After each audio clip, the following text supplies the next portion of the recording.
guest tonight is an Emmy and Grammy-nominated actor you know from shows like Blackbird and the films Rocketman, Tetris, and the Kingsman franchise. He stars in Carry On, which premieres on Netflix December 13th. Let's take a look. You think you can take control, huh? Huh? You haven't been in control since you were in that little track team in high school. So proud of the way you could run fast in circles, huh? Well, high school is as good as your life. We're never gonna get even, so this is gonna be a mercy kill. Okay, all right. Take it easy. That's great. Well, at least this is interesting. What now? First, you're gonna call your sniper, and when I confirm Nora's okay, then I am walking you out to the police. What if I do none of that? Because the odds of you pulling that shit. Let's do it your way. Please welcome back to the show our friend Taron Egerton, everybody.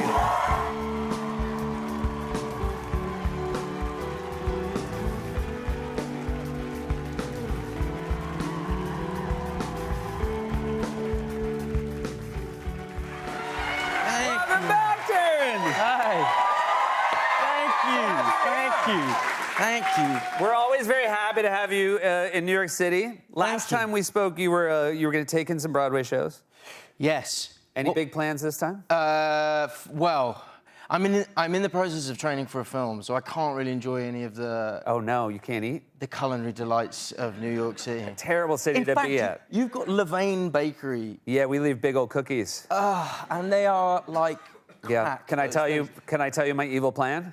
Go on. I'm hoping you eat so many cookies, they call me up to replace They call you to Yeah. replace me, yeah. I'm not joking. I've got such a Levain problem that my girlfriend has had to buy lock boxes to put them in. Really? She locks your cookies It's up? weird. It's like during the day I'm fine. It's like I can totally deal with it. There's no threat of me eating those things. But come about 10 p.m. and I start sprouting blue fur and turn into the Cookie Monster.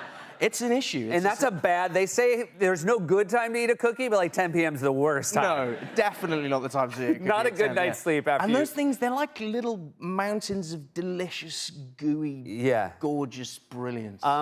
My mom was recently here and brought some of this home, and she kept calling them scones. That's the size of that cookie. They're a scone-sized cookie. They're a scone-shaped cookie. Also, my mom has like cookie blindness, where she doesn't.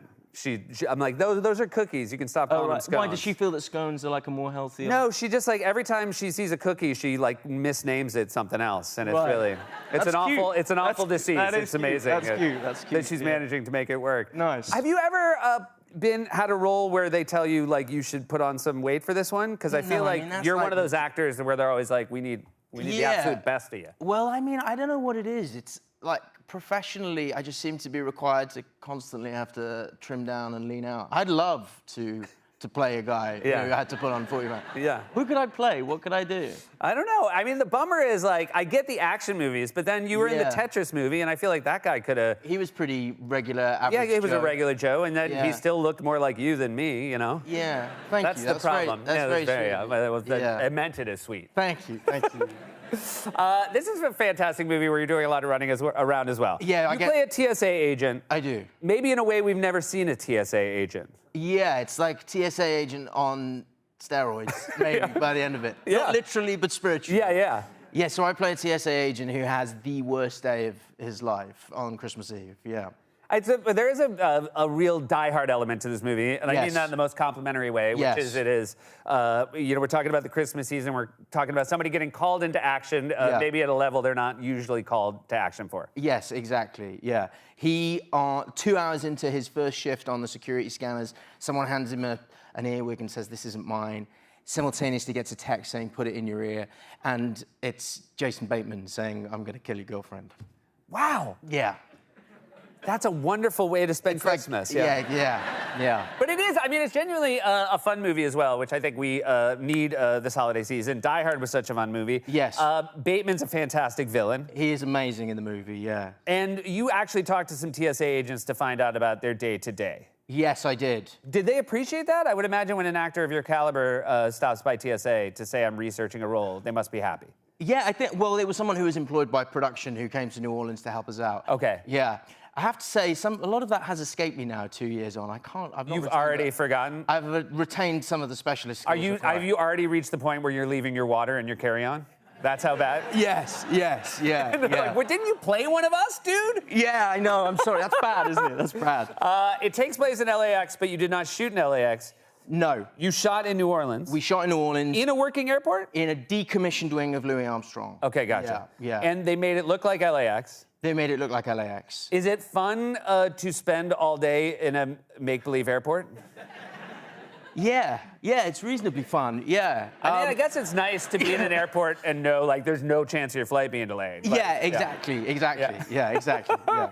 You know, by the way, you're a huge part of my driving experience every day now, because my kids are on a real Sing kick and the Sing soundtrack. Oh, that's sweet. And so, yeah, I've been getting screen grabs from people from Spotify Unwrapped. Yeah. I seem to be featuring, I don't know, like, next to some incredible people. Yeah. Purely by virtue of the fact that I'm a hit with, like, gorilla adoring 6-year-old kid. Yeah. Yeah. Can I tell you something as a parent? There's nothing more depressing than when you get your Spotify Wrapped and it's all your kids' songs. Okay. Oh, that's so nice. I thought it was going to... It's not nice. No, fair enough. I thought you were going to say there's nothing more depressing than seeing Taron Egerton. Oh, no. Which would have been really rough. Yeah. Can I tell you a real sad thing? When you show up. No. But you know, I think it's because I'm scarred. I recently did a screening for, like, friends and family of a project that I'm involved with, and my manager came, and he has a very young daughter, and I'd never met her before, or maybe when she was a baby, and she started crying when she met me because she'd been told that she was about to meet Johnny the Gorilla, and it was me. You can't do it. So I think I'm, like, existentially insecure about my... It's so funny, I found this out the hard way because, you know, I would say to my kids sometimes, you know, again, if an actor or actress who's a voice on a show they love, I go, hey, they were on Daddy's show, and they're like, we want to see. And I mean, I put it on and they just look at me like, what do you think? Who do you think you are? Yeah. That's Johnny the Gorilla. You're a liar. Do you think I'm an idiot? Yeah. And then I'm like, no, I do think you're an idiot if you think an actual animated ape is talking. A real gorilla was high. Yeah. Real gorillas don't look like that. Yeah. I have a lot more questions for you. We'll be right back with Taron after this.